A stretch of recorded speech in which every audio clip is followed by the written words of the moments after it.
हम लोग अक्सर ये सुनते हैं न्यूज़ के माध्यम से या सोशल मीडिया के माध्यम से या अन्य माध्यम से कि सरकार विकास के नाम पर किसानों का या अन्य प्राइवेट लोगों का जमीन अधिग्रहण कर लेती है, हड़प लेती है और लंबे समय तक मुआवजा नहीं देती है या मुआवजा बहुत कम देती है या किसी को तो बिल्कुल भी नहीं देती है।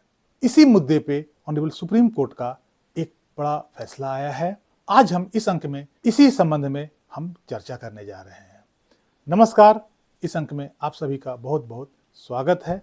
Karnataka industrial area development board ने 2003 में सैकड़ों एकड़ जमीन किसानों का वो अधिग्रहण किया था और वो अधिग्रहण इसलिए किया गया था कि बेंगलोर से लेकर मैसूर तक एक इंडस्ट्रियल कॉरिडोर बनाने का प्लान था और इस कारण से सैकड़ों किसानों का और सैकड़ों एकड़ जमीन उसने अपने कब्जे में ले लिया था। और जब ये कब्जा में लिया था उस समय तक किसानों को कोई कंपनसेशन, कोई मुआवजा नहीं दिया गया था।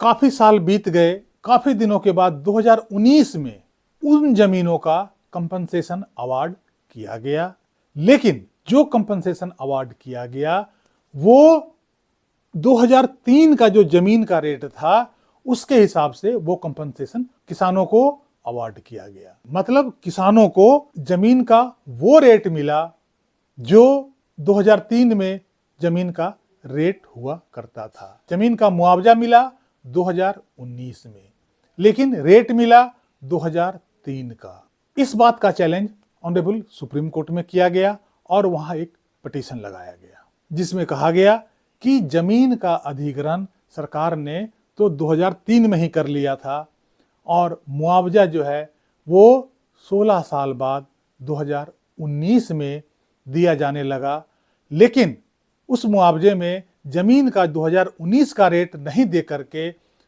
2003 का जो रेट था जमीन का उसके आधार पर सभी को मुआवजा दिया गया। ऑनरेबल सुप्रीम कोर्ट ने ये बातें सुनने के बाद उसने कहा कि यदि किसी जमीन का अधिग्रहण 2003 में होता है और उसका पेमेंट और उसका मुआवजा 2019 में मिलता है और उस जमीन का रेट 2003 के मार्केट वैल्यू के हिसाब से दिया जाता है तो यह किसानों के प्रति घोर इनजस्टिस होगा, घोर अन्याय होगा और ये आर्टिकल 300A का मौकरी समझा जाएगा। भले राइट टू प्रॉपर्टी जो है वो अब मौलिक अधिकार नहीं रह गया, लेकिन राइट टू प्रॉपर्टी जो है वो एक संवैधानिक अधिकार आज भी है जिसका वर्णन आर्टिकल 300A में किया गया है। तो ये किसानों का भले मौलिक अधिकार नहीं हो, लेकिन ये एक संवैधानिक अधिकार तो आज भी है। इस आधार पर ऑनरेबल सुप्रीम कोर्ट ने अपने आर्टिकल 142 मतलब एक्स्ट्रा ऑर्डिनरी पावर का यूज करते हुए सरकार को यह आदेश दिया कि जमीन के कंपनसेशन का भुगतान 2019 के मार्केट वैल्यू के हिसाब से ही होगा। चूंकि आर्टिकल 300 ये कहता है कि किसी व्यक्ति की जमीन विदाउट फॉलोइंग प्रॉपर प्रोसीजर उसकी जमीन को नहीं छीना जा सकता है, इसलिए यहाँ पे सरकार को 2019 के हिसाब से 2019 के जो मार्केट वैल्यू था उस जमीन का उसके हिसाब से कंपनसेशन देना होगा। भले वो अधिग्रहण 2003 में हुआ है, लेकिन कंपनसेशन उस समय किसानों को नहीं दिया गया था।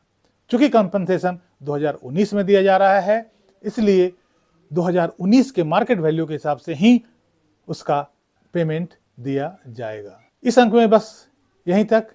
कैसी लगी ये जानकारी कमेंट बॉक्स में जरूर लिखिएगा। वीडियो को लाइक कीजिएगा, चैनल को सब्सक्राइब कीजिएगा। मिलते हैं अगले अंक में कुछ नई जानकारी के साथ। तब तक के लिए जय हिंद, वंदे मातरम।